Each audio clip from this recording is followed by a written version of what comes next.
यह चर्चा इस सवाल पर आधारित है कि क्या आप सच में मौजूद हैं। यदि आपने दर्शन शास्त्र के क्षेत्र में थोड़ा भी कदम रखा है तो आपने मैं सोचता हूँ इसलिए मैं हूँ कोजिटो अर्गो सम वाक्य अवश्य सुना होगा। यह वाक्य 17वीं शताब्दी के फ्रांसीसी दार्शनिक रेने डकार्ट द्वारा लिखा गया था अपनी पुस्तक मेडिटेशंस ऑन फर्स्ट फिलॉसफी में। डकार्ट ने निश्चित और संदेह से परे सत्य की खोज की थी। डकार्ट ने महसूस किया कि कई ऐसी चीजें हैं जिन्हें हम सच मानते हैं लेकिन वे भी संदेह के दायरे में आ सकती हैं। उदाहरण के लिए हम यह सोच सकते हैं कि हम इस समय पढ़ रहे हैं या काम कर रहे हैं, लेकिन यह भी संभव है कि हम सपना देख रहे हों, भ्रमित हों या किसी वर्चुअल रियलिटी में हों।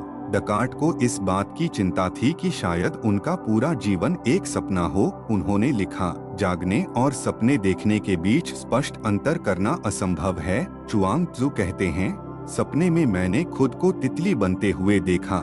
सुबह जब मैं उठा तो मुझे बहुत चिंता हुई क्योंकि एक बड़ी समस्या उत्पन्न हो गई। अगर मैं सपने में तितली बन सकता हूँ, अगर चुआंग त्सु सपने में तितली बन सकते हैं तो इसका उल्टा भी संभव है। अब यह भी हो सकता है कि तितली सपना देख रही हो और सोच रही हो कि वह चुआंग त्सु बन गई है।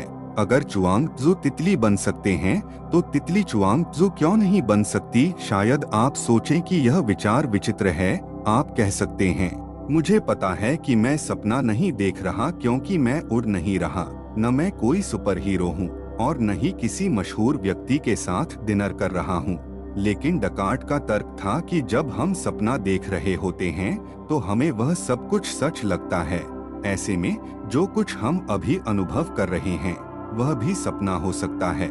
डकार्ट ने इस विचार को और गहराई में ले जाकर दुष्ट दानव इविल डीमन की कल्पना की। उन्होंने सोचा, शायद कोई ताकतवर दानव है जो हमें हर बात में भ्रमित कर रहा है। हो सकता है जो कुछ भी हम जानते हैं वह सब दानव द्वारा बनाई गई झूठी वास्तविकता हो। यह विचार कुछ अजीब लग सकता है, लेकिन डकार्ट का उद्देश्य केवल इस बात को उजागर करना था कि जिन चीजों को हम सच मानते हैं वे कितनी आसानी से गलत साबित हो सकती हैं। इस प्रक्रिया में डकार्ट ने अंततः एक ऐसी चीज खोजी जिसे वह कभी भी झुठला नहीं सकते थे, उनका अपना अस्तित्व। उन्होंने महसूस किया कि अगर वह शक कर रहे हैं तो इसका मतलब है कि कोई है जो शक कर रहा है।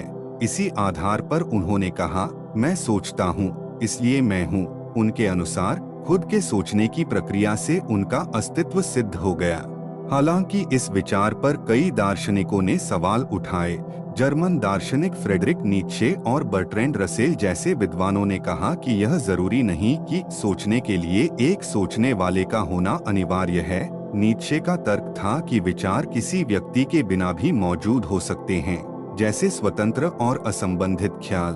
अगर ऐसा है तो डकार्ट केवल यह कह सकते थे कि सोच हो रही है, लेकिन यह नहीं कि मैं सोच रहा हूँ। इसके अलावा यह भी जरूरी नहीं कि जिसे झुठलाया न जा सके वह सच हो। उदाहरण के लिए कोई खुद को नेपोलियन मान सकता है और इस पर पूरा विश्वास कर सकता है, लेकिन इसका मतलब यह नहीं कि वह सच में नेपोलियन है।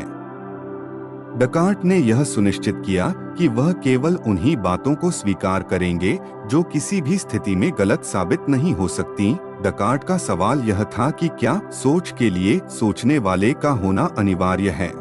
बर्ट्रैंड रसेल जैसे आलोचकों ने यह सुझाव दिया कि शायद विचार किसी व्यक्ति पर निर्भर नहीं करते, बल्कि वे अपने आप में स्वतंत्र रूप से अस्तित्व में हो सकते हैं। लेकिन यह विचार भी जटिल है, क्योंकि अगर कोई व्यक्ति उन्हें अनुभव नहीं कर रहा तो विचार की परिभाषा ही बदल जाएगी। डकार्ट का विचार दर्शन शास्त्र के बुनियादी सवालों में से एक को छूता है, सत्य और अस्तित्व की खोज। उन्होंने अपने विचार से पश्चिमी दार्शनिक परंपरा को गहराई से प्रभावित किया, हालांकि उनके निष्कर्षों पर आज भी बहस जारी है।